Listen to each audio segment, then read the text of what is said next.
Assalamualaikum warahmatullahi wabarakatuh. Selamat datang kembali sahabat Taqwa. Seringkali saat kita coba berbagi kebaikan atau mungkin kasih nasihat, ada satu pertanyaan yang sering menggantung gitu ya. Sejauh mana sih kita ini bertanggung jawab atas hasilnya? Pernah nggak sahabat Taqwa merasa terbebani, cemas, atau bahkan putus asa gitu? Waktu nasihat kita kayaknya nggak didengar. Nah, di antara berbagai kajian tafsir kita nemu nih, satu ayat di surah Al-Baqarah, ayat ke-119, yang seolah menjawab langsung kegelisahan ini. Ayat ini tuh rasanya kayak semacam, job description dari Allah Subhanahu wa Ta'ala buat Rasulullah SAW, dan di ujungnya ada satu kalimat yang menawarkan kelegaan luar biasa. Mari kita bedah bareng-barang. Ayatnya berbunyi, Inna arsalnaka bil haqqi basyiran wa nadhira. Wala tus'alu an ashabil jahim. Kita mulai dari bagian awal ya. Inna arsalnaka bil haq.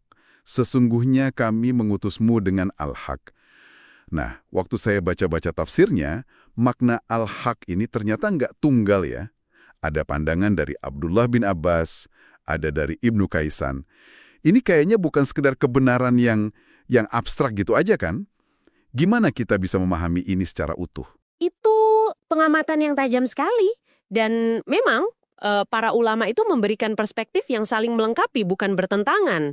Abdullah bin Abbas radhiyallahu anhuma, yang kita tahu ahli tafsirnya para sahabat, beliau bilang al-haqqu di sini tuh spesifik, yaitu Al-Qur'an.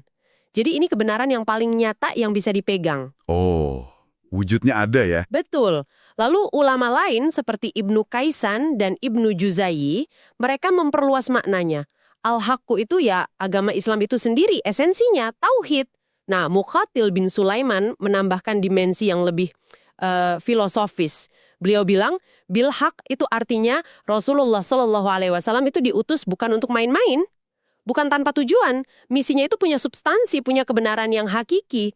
Jadi kalau digabung, Rasulullah itu diutus dengan membawa risalah yang konkret, yaitu Al-Quran, dalam sebuah sistem yang utuh, yaitu Islam, untuk tujuan yang agung dan benar. Wah, itu mengubah cara pandang ya. Jadi kebenaran di sini bukan cuma pesannya, tapi juga tujuan diutusnya Rasulullah itu sendiri. Dan kebenaran ini kemudian disampaikan lewat dua peran utama, Bashir dan Nadhir, pembawa kabar gembira dan pemberi peringatan. Tepat. Dan dua peran ini harus selalu jalan barengan. Nggak bisa dipisah. Bashir itu soal memberi harapan, mengabarkan tentang surga, tentang rahmat Allah, tentang balasan baik. Ini sisi optimis di dalam dakwah. Sebaliknya, Nadhir itu soal memberi peringatan, mengingatkan konsekuensi dari keingkaran, soal neraka, soal azab. Sisi realistisnya ya. Betul, sisi realistisnya. Jadi metode dakwah yang diajarkan Rasulullah SAW itu seimbang. Nggak cuma nakut-nakutin sampai orang putus asa, tapi juga nggak cuma ngasih angan-angan kosong sampai orang jadi lalai. Ada keseimbangan antara cinta dan ketegasan. Dan ini bukan cuma gelar aja kan. Beliau benar-benar menghidupkan dua peran ini. Kita sering dengar kisah beliau sebagai nazir, contohnya yang di Bukit Syafa itu. Tapi ada nggak sih kisah yang secara spesifik menyoroti peran beliau sebagai Bashir, yang nunjukin gimana beliau menyampaikan kabar gembira itu? Tentu, banyak sekali. Ada satu yang sederhana, tapi menyentuh banget. Ini hadis riwayat Imam Bukhari. Suatu hari, ada seorang Arab Badui datang ke Rasulullah SAW. Dia nanya dengan lugas gitu tentang kewajiban Islam. Rasulullah jelaskan soal sholat 5 waktu, puasa Ramadan, zakat. Terus orang itu bilang, demi zat yang mengutusmu dengan kebenaran, aku nggak akan nambah atau ngurangin dari ini.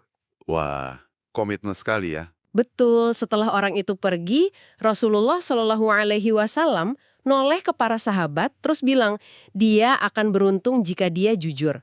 Di riwayat lain, beliau bahkan bilang, barang siapa yang mau lihat seorang penduduk surga, lihatlah orang ini. Subhanallah.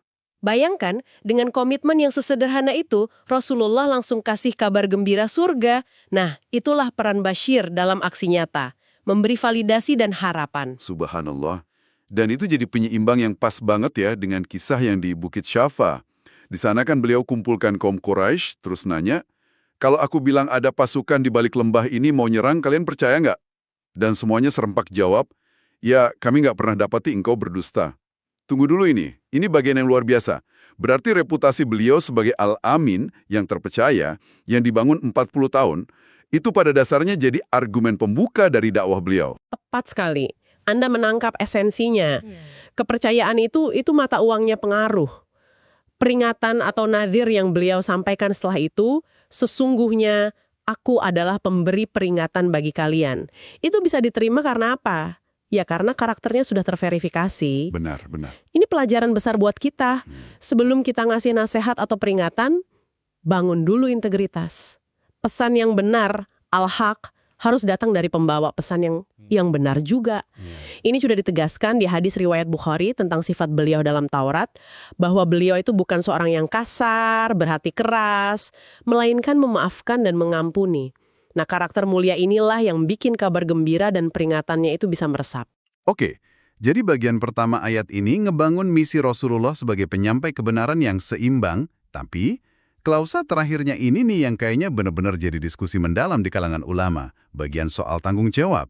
Wala tus'alu an ashabil jahim. Sebenarnya apa yang terjadi di sini? Nah, ini dia pusat kelegaan yang kita bicarakan di awal tadi. Ada dua cara baca utama, atau kita sebutnya kiroat, yang mengubah maknanya secara signifikan. Kiroat mayoritas ulama yang ada di mushaf kita juga, itu bacanya wala tus'alu. Huruf taknya dibaca doma, tus'alu, jadi bentuknya pasif. Pasif ya? Iya, artinya dan engkau Muhammad tidak akan ditanya, atau tidak akan dimintai pertanggungjawaban. Jadi ini sebuah pernyataan penegasan gitu. Iya, betul. Ini adalah bentuk tasliyah, semacam hiburan dan penenangan dari Allah Subhanahu wa Ta'ala untuk Rasulullah SAW. Setelah beliau berdakwah mati-matian, menyampaikan basyir dan nadhir, ayat ini seolah bilang, tugasmu selesai. Kamu sudah menyampaikan. Soal mereka yang memilih jadi penghuni neraka, itu bukan lagi tanggung jawabmu, kamu nggak akan ditanya soal pilihan mereka di hari kiamat. Wah. Para mufasir besar seperti Imam At-Tabari dan Al-Qasimi sangat menekankan makna penghiburan ini. Kan ada juga di ayat lain, inna alainal balaghu wa alainal hisab. Tugasmu cuma menyampaikan, urusan hisab itu urusan kami. Ini luar biasa sih. Ini kayak memindahkan beban yang berat banget dari pundak seorang da'i. Lalu gimana dengan cara baca yang kedua? Yang ini kan sering bikin bingung. Betul. Cara baca kedua, ini dari riwayat Imam Nafi dan Yakub, itu wala tas'al. Huruf taknya dibaca fathah, tas'al, jadi bentuknya larangan. Artinya, dan janganlah engkau bertanya. Nah, ini dia. Dari sini muncul dua kemungkinan makna. Pertama, ini terkait asbabun nuzul atau sebab turunnya ayat. Ada riwayat yang dikutip Imam At-Tabari dan Ibnu Katsir dari Muhammad bin Ka'ab Al-Qurazi bahwa Rasulullah SAW pernah berharap dan bilang, andai aku tahu apa yang terjadi pada kedua orang tuaku. Lalu turunlah ayat ini sebagai larangan. Tapi seberapa kuat riwayat ini? Soalnya ini sering dikutip untuk isu-isu yang sensitif banget. Klasifikasikan riwayat ini sebagai doif atau lemah. Dan juga mursal, artinya sanadnya terputus, gak nyambung sampai sahabat.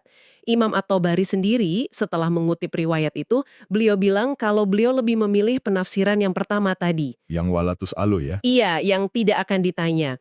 Karena itu lebih konsisten dengan konteks ayat-ayat sekitarnya yang lagi bahas ahli kitab, bukan soal orang tua Nabi.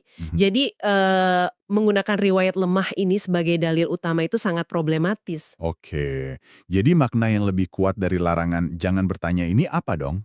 Makna kedua, dan ini yang dianut oleh ulama sekelas Imam Al-Qurtubi dan Abu Hayyan, adalah bahwa ini bukan larangan harfiah. Ini semacam gaya bahasa. Majas. Gitu. Iya, betul sekali. Sebuah majas untuk menunjukkan betapa dahsyatnya sesuatu. Sama seperti kita bilang, udah jangan tanya lagi deh gimana kondisi rumahnya setelah kebakaran itu. Maksud kita kan bukan beneran ngelarang nanya, tapi mau bilang kalau kondisinya tuh parah banget sampai nggak bisa digambarkan dengan kata-kata. Oh, iya paham. Nah, jadi wala tas'al an ashabal jahim itu seolah-olah mengatakan jangan tanyakan tentang keadaan para penghuni neraka karena kengeriannya itu melampaui apapun yang bisa kamu bayangkan. Ini cara Al-Quran untuk menggambarkan kengerian yang ekstrim. Menarik sekali. Kalau kita sandingkan kedua kiroat ini, mereka jadi nggak saling bertentangan ya, malah kayak saling melengkapi. Tepat sekali. Dan disinilah indahnya Al-Quran. Qiraat pertama, wala tus'alu, engkau tidak ditanya, itu membebaskan kita dari beban hasil. Ini menjaga mental kita dari putus asa. Sementara qiraat kedua, wala tas'al, jangan bertanya, itu mengingatkan kita akan kedahsyatan hasil bagi yang menolak. Ini menjaga hati kita dari kelalaian dan bikin kita tetap punya urgensi dalam berdakwah. Keduanya menciptakan kondisi psikologis yang sempurna buat seorang pembawa kebaikan, semangat dan empati, tapi di saat yang sama, ikhlas, lepas dari hasilnya, dan terlindungi dari frustrasi. Jadi ini semua bukan cuma teori tafsir ya, tapi ada dampak langsung ke cara kita hidup. Coba kita tarik ini ke konteks kita sekarang deh. Di zaman modern yang penuh tekanan ini. Apa pelajaran praktisnya? Saya lihat ada 3 pelajaran besar sih. Yang pertama soal keseimbangan Bashir dan Nazir tadi. Kita lihat aja di sekitar kita. Misalnya pas mendidik anak, ada orang tua yang cuma jadi nazir, isinya kritik terus, nakut-nakutin hukuman, akhirnya anaknya tumbuh jadi penakut, nggak percaya diri. Iya, betul. Sebaliknya, ada yang cuma jadi Bashir, muji terus, manjain terus, nggak pernah kasih batasan. Akhirnya anaknya tumbuh tanpa rasa tanggung jawab. Ayat ini ngajarin keseimbangan. Di kantor juga gitu. Pemimpin yang efektif itu tahu kapan harus kasih apresiasi Bashir dan kapan harus kasih teguran yang membangun, Nazir. Dan di media sosial, wah ini ekstrem banget. Ada yang dakwahnya isinya ancaman neraka melulu. Ada juga yang seolah-olah nyepelein semua aturan. Keseimbangan ini kuncinya. Lalu yang kedua apa? Yang kedua ini mungkin yang paling relevan buat generasi kita sekarang. Kalimat wala tus'alu, engkau tidak akan ditanya. Ini bukan sekedar poin teologis. Ini resep ilahi untuk ngelawan kecemasan dan budaya yang terobsesi sama hasil. Oh ya? Kita kan hidup dalam tekanan untuk selalu capai target, KPI, likes, engagement, cemas terus sama hasil. Nah, ayat ini secara radikal mengubah metrik sukses kita. Sukses itu bukan lagi apakah saya berhasil mengubah dia, tapi apakah saya sudah menyampaikan pesan ini dengan al-haq. Dengan cara yang benar, niat yang tulus, akhlak yang mulia. Tepat.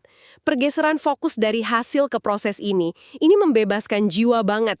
Ini obat anti-burnout dalam berbuat baik. Pembebasan dari tirani hasil. Itu dalam banget sih. Dan yang terakhir, berarti kembali ke awal ayat ya. Betul. Yang ketiga adalah tentang membawa bilhaq dengan kebenaran. Di era sekarang, era pasca kebenaran di mana hoax dan disinformasi di mana-mana, prinsip ini jadi vital banget. Sebelum kita nge-share sesuatu, nasihatin orang, atau bahkan nulis status, kita punya tanggung jawab untuk mastiin pesannya itu berlandaskan al-haq. Bukan asumsi, bukan emosi, apalagi berita yang belum jelas. Integritas ya. Betul. Sebagaimana Rasulullah SAW membangun reputasi al-amin puluhan tahun, integritas kita itu fondasi dari setiap pesan kita. Tanpa al-haq, peran Bashir dan Nazir kita jadi kosong. Sungguh, ini sebuah panduan yang lengkap banget ya dari satu ayat yang ringkas. Jadi sahabat takwa, misi seorang pembawa kebaikan itu landasannya kebenaran yang kokoh, disampaikannya dengan seimbang antara harapan dan peringatan, dan yang paling menenangkan, dibatasi oleh tanggung jawab yang jelas. Kita nggak akan dimintai pertanggungjawaban atas pilihan orang lain. Ayat ini bukan cuma pernyataan misi kenabian, tapi juga sumber ketenangan yang mendalam buat kita semua yang berusaha menebar kebaikan. Mungkin sebagai penutup, ada satu renungan kecil yang bisa kita bawa pulang. Ayat ini kan ditutup dengan frasa ashabul jahim, penghuni neraka jahim. Kata ashab dalam bahasa Arab itu akar katanya sama dengan sahabat, artinya teman, kawan, atau komunitas. Ini memunculkan sebuah pertanyaan reflektif buat kita. Persahabatan seperti apa sih yang lagi kita bangun di dunia ini? Komunitas seperti apa yang sedang kita rawat? Karena pada akhirnya, persahabatan di dunia ini akan menentukan kita akan menjadi ashab atau sahabat surga, atau ashab neraka di akhirat kelak. Sebuah pertanyaan yang sangat mendalam untuk kita renungkan bersama. Terima kasih banyak sahabat takwa sudah menyimak. Semoga apa yang kita bahas hari ini bisa memberikan pencerahan dan juga ketenangan dalam setiap langkah kita. Takwa Talks with II. When Takwa talks to technology, obrolan ringan menambah ketakwaan.